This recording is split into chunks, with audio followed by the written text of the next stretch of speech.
Today we are going to be exploring a text called Soul in the Driver's Seat. And it's all about shifting your perception from fear to love, Hmm. recognizing the true nature as spiritual beings. Right. One of the things that stood out to me is this idea that we're not just human beings having a spiritual experience, but Okay. that we are souls, like literally aspects of God temporarily inhabiting these character puppets, as the book calls them, Ooh, I like that. our physical bodies. Okay, so we're like little soul pilots Right. inside these fleshy robots trying to steer them in the right direction. Exactly. Okay, that's a really cool analogy. I like that. Yeah. So if we're these souls piloting these bodies, who's building the puppets and setting the course? Well, that's where the idea of the life force comes in, Okay. which the text describes as this system that's basically orchestrating everything. So is that like a divine puppet master? You could think of it that way, Way? but it's not like it's controlling every single thing. We still have free will, Okay. but it's more like it sets a course. It lays out what the text calls a plan A, Okay. which is kind of like the ideal path that's aligned with our soul's purpose. Got it. And this is where it gets really interesting because the text says that when we make choices that are ego-driven, Mm-hmm. we deviate from that plan A and we end up in plan B territory. Okay, so plan B is not a good place to be. Not necessarily. Yeah. No, plan B is basically marked by struggle pain, what we might perceive as bad luck. Got it. It's kind of like the universe nudging us back towards plan A, but sometimes those nudges can be pretty rough. And give the example of a DUI. Oh, yeah, that's a perfect example Yeah. of ego-driven choices leading to consequences that nobody wants. So I love this concept of plan B because it's like this constant choice that we're making. Right. Are we listening to our soul's GPS or are we following our ego's often misguided directions? Exactly. And the text actually goes even deeper. It outlines 10 specific dilemmas that we face as humans, Okay. which are basically choices between these two things, like ego-driven behavior versus soul-guided action. And it's like these battles are playing out within us all the time. So it's not like this big epic showdown between good and evil. Right. It's these everyday Right. small choices where we're constantly deciding which voice to listen to. Absolutely, yeah. So can you give us an example of one of those dilemmas? Sure. One that really stuck with me was the idea of fear versus love. Yeah. The text argues that fear isn't actually real, but it's more like a call for love that often gets met with more fear, which leads to suffering. Oh, wow. So it's this vicious cycle Yeah. that we get caught in. That's powerful. And I think we see that played out all the time, right? Oh, When absolutely. we're free, we kind of crave connection, Yeah, reassurance. But instead of reaching out with love, we kind of react with more fear and perpetuate that whole cycle. exactly. And it can show up in so many ways, Yeah. Anxiety in relationships, Yeah. prejudice, violence on a larger scale. So it's like fear is the root cause of so much suffering in the world. Yeah. That's what the text is suggesting. Interesting. Now, what I find fascinating, but also kind of hard to grasp, is this idea that God actually grows stronger every time we choose love over fear. Yeah. So God isn't this static, all-knowing being, but something that's evolving and expanding through our choices. Right. Honestly, that's a little bit unorthodox for me. It is. It definitely challenges our conventional ideas about God. But what if instead of this distant, all-powerful deity, God is more like this dynamic force Okay. that's woven into the fabric of existence? And our choices actually contribute to the expansion of that force. That's pretty radical. It is. But I have to admit, it's also kind of empowering Yeah. because it means that we're not just these insignificant specks in the universe. Right. Our choices actually have cosmic significance. It's Mm. almost like we're co-creating with God. Exactly. It suggests that we have a much more active role than we realize. So we're not just cosmic skateboarders. Rah. We're cosmic architects I love that. shaping reality with every decision that we make. Yeah. Okay? Now, how do we know which choices are truly aligned with our soul's purpose? Well, the text suggests that the soul speaks to us through intuition, Mm-hmm. through feelings of peace and joy, Okay. through a sense of connection and belonging. So it's not about following a set of rules, No. doctrines. It's more about tuning into that inner guidance system, Exactly. the GPS within Yeah. them. And that's where those 10 dilemmas come in, right? Yeah. Like signposts along the way, Right. helping us to discern between our ego's voice and our soul's whispers. Absolutely. Okay. I'm ready to dive into those dilemmas. All right, so let's unpack another one of those dilemmas that the text talks about. Okay. It contrasts wholeness versus specialness. Okay. And this one, I think, really gets to the heart of how the ego operates. Totally. It's like that constant need to feel superior, Yeah. to stand out from the crowd, prove that we're somehow better than everyone else. Right. And social media just feeds right into that. Oh, it's built on it. Yeah. But here's the thing that I find so fascinating, Yeah. that striving for specialness Yeah. actually comes from a place of lack, Absolutely. of feeling like we're not It's enough. like we're trying to fill a void Yes. with external validation. With likes and It is followers, accomplishments, all of that. but it's never enough, Never enough. The ego always wants more. right?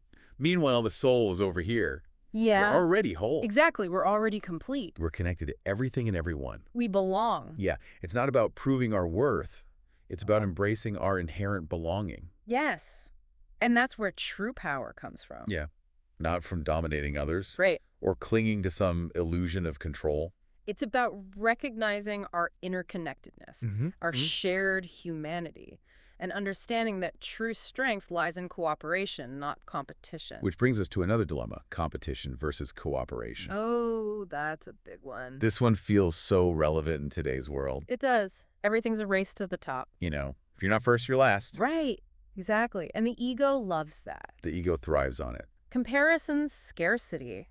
This belief that there's not enough to go around, Mm-hmm. it sees life as the zero-sum game where Yeah. if I win, you lose. But the text says that's a trap It's a distortion of reality. because there's abundance everywhere. Abundance galore. There's enough love. Enough joy. Success for everyone. It's like we have a choice between fighting over scraps Yeah. or sharing a feast. Exactly. Yeah. And that feast is available to everyone. We just got to let go of that scarcity mindset. Yeah. Release those limiting beliefs. Mm-hmm. Embrace the soul's expansive vision. Okay, I'm sensing a theme here. What's that? These dilemmas. Yeah. They're all about choosing between the ego's narrow, fear-based perspective and the soul's expansive, Yes. love-centered perspective. You've got it. It's like two totally different ways of seeing the world. Two different operating systems. Okay, so let's keep going with these dilemmas. All right. What's next? Well, how about arrogance versus grace? I know some people who could use a little more grace in their lives. Don't we all? Yeah, but this dilemma really highlights the ego's need to be right. Yes. It clings to what it thinks it knows. Refuses to admit uncertainty. Can't be wrong. Yeah. Yeah. Which is ironic because it's in that uncertainty, in that like not knowing. Yeah. That we actually open ourselves up to learning and growing. Absolutely. It's like that closed-mindedness blocks us from really experiencing the fullness of life. And then you have the soul, on the other hand. Yeah. Which is all about humility. Embracing the unknown. There's always more to learn. Always more to discover. It's that open-mindedness and curiosity that allows for, like, true growth. Yes. Spiritual evolution. And that's kind of how we're approaching this whole deep dive, right? It is. We're coming to this text with a willingness to explore new ideas, Yeah, even if they challenge our preconceived notions. exactly. And that's the beauty of this journey of awakening. It's constantly expanding our understanding, questioning our assumptions. allowing ourselves to be transformed by new insights. That's what it's all about. Okay, so speaking of transformation, Yeah. the next dilemma, victim versus victor. Ooh, that's a powerful one. This one really hit home for me. Yeah, It's so easy to get caught up in that victim mentality, it is. It's a trap. feeling like we're at the mercy of circumstances. Blaming others for our misfortunes. Yeah, wallowing in self-pity. But the text reminds us that we always have a choice, Always. even in the face of challenging situations. So it's not about denying the reality of what we're going through, Right. but it's about recognizing that we have the power to choose our response. To choose how we relate to our experience. Yeah, we can choose to be defined by our circumstances, Mm-hmm. or we can choose to rise above them. It's a shift in perspective. From why me to what can I learn from this? That's it. And that shift is so empowering. It is. It allows us to take ownership of our lives. Create something meaningful even in the midst of adversity. And that actually ties in really nicely with the next dilemma, Okay. which contrasts defensiveness versus defenselessness. Okay, now this one sounds a little paradoxical to me. It does? Because isn't it natural to want to protect ourselves? Absolutely. The ego sees the world as a dangerous place. Right. It's constantly on guard. ready to fight back. So what are we supposed to do? Just let people walk all over us? It's not about becoming doormats. Okay. True defenselessness comes from recognizing our essential nature as souls. Which can't be harmed. Exactly.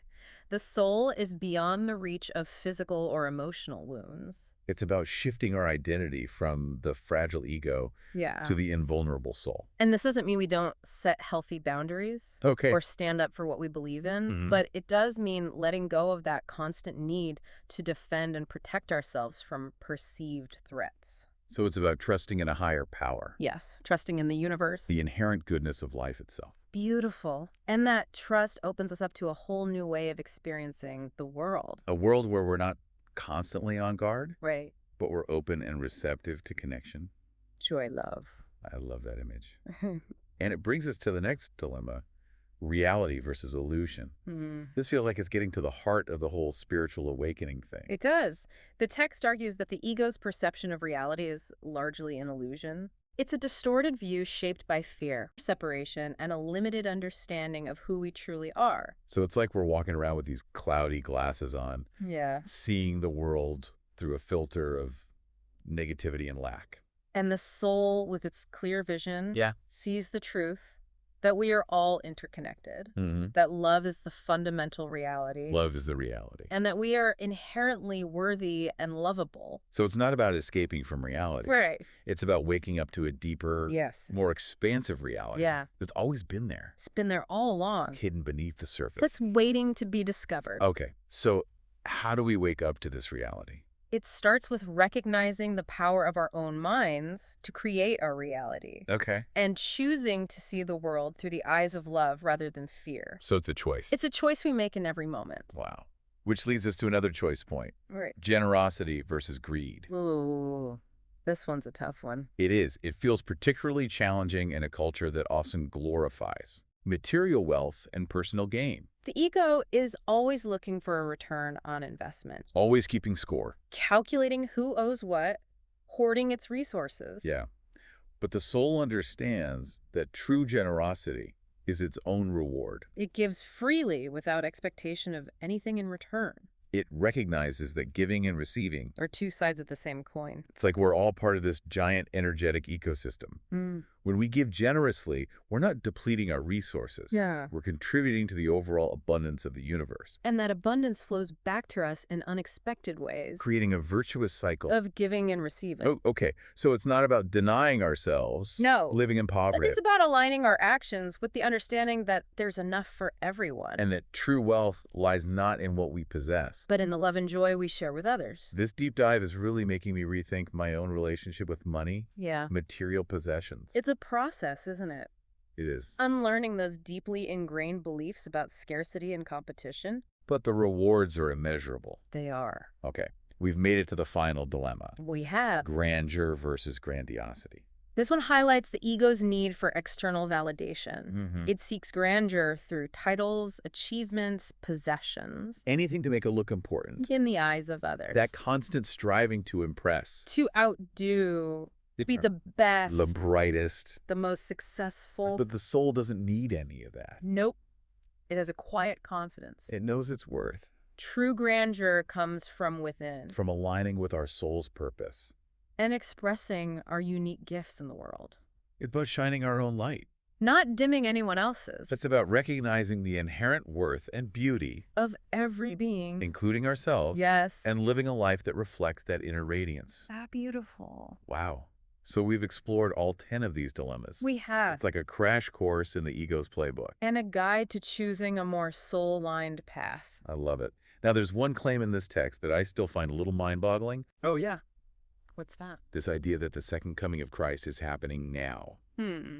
But not as a single figure returning, but as a collective awakening of souls within humanity. That's a big one. So it's not about like, fire and brimstone and, the heavens opening up. Right. It's more of like an internal shift. It's a shift in consciousness. Right. A gradual awakening to our true nature as souls. So are we all becoming like little Jesuses? In a way, yes. The text suggests that Christ isn't so much a single person, Mm-hmm. but more like a state of being, an Okay. embodiment of love and wisdom that's accessible to everyone. So it's not about waiting for some external savior to come and fix everything. No. It's about recognizing the divine spark within each of us. Yeah, and allowing that to guide our actions. So embodying those Christ-like qualities in our everyday lives. That's it. But if this awakening is happening now, Hmm.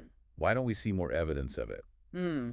I mean, the world still seems pretty messed up. It's a gradual process. Ugh. It unfolds over time. Think of it like a wave slowly building momentum. Okay. Each time someone chooses love over fear, acts from a place of compassion and understanding, they contribute to that wave. So it's not about some dramatic overnight transformation. Right. It's more like these small, everyday choices that ripple outward. Exactly. Creating a collective shift. It's like we're weaving a new reality thread by thread. I love that analogy. And those threads are woven through our thoughts, our words, Yeah, every act of kindness, every moment of forgiveness. every decision to choose love over fear, It all matters. it all contributes to the tapestry. Which kind of brings us back to those 10 dilemmas we were talking about earlier. Right. It's like they're not just personal challenges, No. but opportunities to contribute to this collective awakening. Exactly. Yeah. Each time we choose the soul's path, Hmm. we're not only transforming our own lives, but also adding to the momentum of this shift. So what can we do to actively participate in this awakening?